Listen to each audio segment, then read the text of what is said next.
Okay, welcome to part 8 of the CN 250 motor swap in the buggy. Now, if you recall, the first 4 videos was putting the 150 motor that was in this buggy into the blue 2-seat buggy. That was the Roquetta. The last 4 videos, so that's 5, 6, 7, and now 8, is putting the 250 into this buggy. Now I had to rebuild that motor and do a lot of fabrication, but it is finished. This will be the final build video. Take a look at what we did here.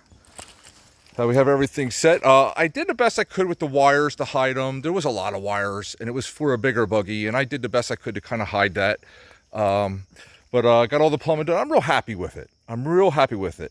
Now, the motor is brand new, at least a brand new top end.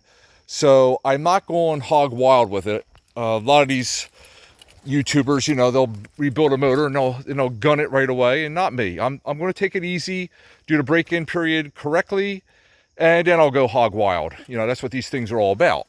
But for right now, I'm real happy. It's got a stock look to it, I think. It's aesthetically pleasing. I did have to remount the shocks. I had to move them back a little bit. I had to move out the shock mounts to give it a better stance, so you're not doesn't have too much of a rake.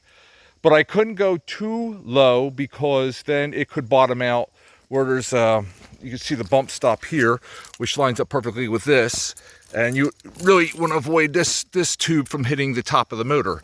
So we avoided that. I think the exhaust sounds great. We did take the baffle out of it since the last video. It sounds a lot meaner. And we will be doing a ride in a minute. But I just want to kind of go over this right here. I know my buddy Mike just loves that. That's an oil catch can for the vent from the head. And what that does, if it's using any oil, I'll know from in there. That's an old racer trick that we used to use. The catch can for the overflow from the coolant is right here. That was welded on. So we try to do it somewhat professionally as possible. The winch is all hooked up, which was hooked up before, and it's working well, because you just never know. It is, after all, even though it looks 4-wheel drive, it is 2-wheel drive. And anyway, so let's do a ride on it.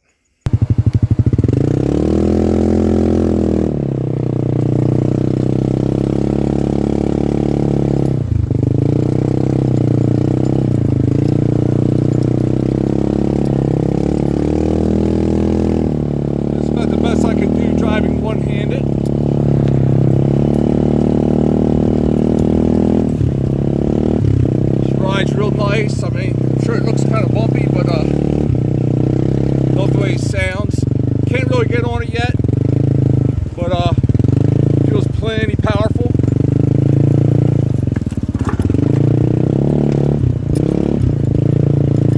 Getting flying here.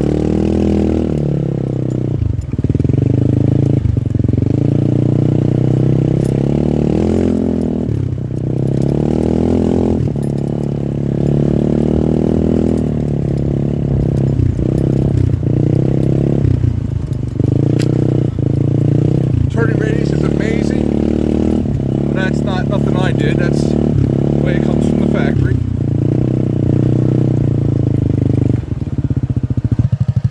Okay, so that's it for this video. You can see the lights on here. Yeah, so no more build videos. It is complete. Of course, no buggy's really complete. Of course, I'm going to probably add more things to it, maybe a horn or something silly, or I don't know, maybe I'll put a street bike motor in there one day. Kind of doubt it. I don't know if I am that ambitious. But I'd like to call out my buddy Mike, my neighbor Keith, because we got to get some 250 races. I like to do videos of that. I didn't do a whole lot to make this thing extra fast. I just put in a lighter weights for the variator and the secondary clutch. I put a heavier spring in there, and the exhaust.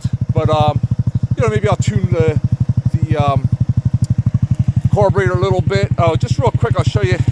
I did put on the plumbing supplies at its best for the intake. I like to run in a lot of swampy area. It's usually very wet, so I like to have an air box and not just one of those unifilters.